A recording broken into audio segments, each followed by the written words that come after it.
Hello everyone and welcome back to my allotment. This is a little dry break in all the rain we've been having, and I'm here on plot 2, and there's not a lot being planted at the moment, but there are 3 vegetables, 2 possibly 3 that I might plant, and they're going to be the overwintering radar onions, the broad beans and possibly some garlic. So let's have a look at the radar onions. And there they are, and they're almost all planted out, and I'll be putting a little drop of water around them to help the soil settle into the roots. And I grow them in these little pots. They're far easier to plant out than the modules that I've used in the past. And then I'll be putting the netting down again. And this is looking at the plot from the other side, and all the onions have been planted out, and now I have space for some shallots, and these are the Griselle shallots, the grey French shallots, and they're meant to be far more tasty than the normal shallots, but as I haven't yet found the normal shallots to be particularly brilliant, and I'm not a brilliant cook either, I'm not sure if these are going to be any good, but it's nice to try something new out. And as you can see, I'm spacing them out far more widely than I did the onions, because these are going to plump up with lots of lovely little shallots around them, and I'll see what they're like. And next to the onions over there, I might plant the garlic, but I've got that bed prepared really well, so hopefully it might be a bit more successful this year. On this side I put down the water permeable membrane, and that's where the bench pasta beans were, 1 courgette, and I'm making sure that this is all ready for, this is where the main crop onions are going to go, plus some other vegetables. I've put some cardboard down right through this area, and I've been gathering a lot of cardboard. Then I've started to put the well-rotted manure down, but it means I've got to go and do a lot more trips to get manure, which means I probably won't do it for a little while. And over at the back, the dahlias are still going strong, and they're looking absolutely beautiful still. And those over there, those gorgeous ones, I'd forgotten the name, I do remember planting them now, and they're called Asparagus. They are dinner plate size, and they have been so lovely, and I have been cutting an awful lot for the house. If I come back all the way down there, there are the overwintering broad beans called Aqua Dulce. And here are the broad beans at the back of plot 2. And they're looking pretty good. I really do need to put some medium-sized sticks there, which I seem to have run out of, because I do believe they need some tying in, especially when we have some strong winds. Well, hello, I'm in the back garden on the garden table, trying to talk to you in between an amazing amount of rain and storms, which puts you in a false sense of security. A bit of sun comes up, you come out, and then whammo, it starts pouring with rain. Just incidentally, those are the last bits of my carrots, which have been very successful this year, and I'll be eating those the next couple of weeks, and I will be growing them again this year. Am I going to grow garlic? Well, yes, I'm going to have a good try. And am I going to grow it from my successful garlic here? And the answer is no. And why not? Because I don't actually like the taste. I didn't know that I could tell the difference between one garlic and another till I used it in a pesto. And this hardneck Carcassonne white is very garlicky, but it has a little dull flavour to it. Now, I don't know if that's because this is just a one-off and I've grown it that way, and to other people it tastes fine, but it sort of ruined the pesto a bit. So I'm going to try the Provence white, which is an absolute failure, but I've managed to get these little cloves off it, and though they're small, I'm hoping that the bulbs will grow as big as what they were last year. The year before they were about this big, and people thought that I had grown elephant garlic, they'd been so successful. So I'm going to give it a go. And what about this garlic? This is Lidl garlic, which probably needs a lot of heat, so I'll probably fail if I grow that, but I'm going to give it a go and just grow a few of those as well. And over on the back of plot 1 is the Brassica bed, doing really well at the moment.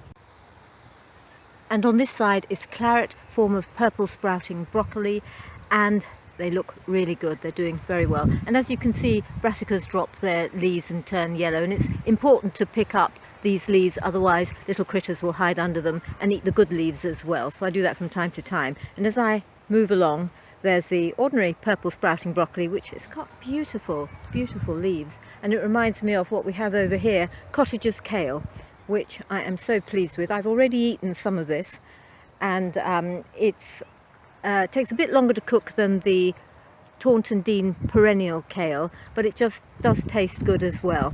Cottage kale is meant to start growing little shoots later on in the year, or rather in spring, and I've noticed that this one's already started to do that. I'm not sure if all kales do that, but I'm looking forward to some tender shoots there. Moving on to the right is the radicchio, I think it's called red orchid, and as you can see from the hole there, I've already eaten one of them, and very lovely it was too. The slightly annoying thing is that these kales have started to get some whitefly, and I know a couple of years ago I stopped growing curly kale because it was totally infested with whitefly, but I'm hoping that this won't be too bad. Moving away from the Brassica bed and past the very beautiful, the last of the cosmos, there's a new bed that I'm going to make, a raised bed here. It had over there some pallets and a whole lot of rubbish and a resident toad, which I feel a bit guilty about, but I know he's been in that pond. And here it had a very sour rhubarb, which is gone now. And I am now going to build some raised beds. I think I could have scavenged enough wood to make it now. And over there is the asparagus, beautiful leaves going lovely golden, and I've already started to cut those down, as you can see in that corner there. And here again are those beautiful asparagus leaves, and exactly where I've started to cut them down, and later on I'll put some manure over them, and you can see just an example of how close I am to the neighbour's plot. There really isn't a lot of room on this allotment, but it's better than nothing. It's that time of the year where the leaves are falling off the trees, and I will be collecting them. But let me show you what the leaves are like that I collected last year. These are the many bags of leaves that I collected that had flattened down completely, and as I haven't any space to place the new lot, they'll have to go here, and 1 year really isn't enough. You need 2 years of the leaves rotting down, but I'll show you what they were like when I collected them before they rotted down.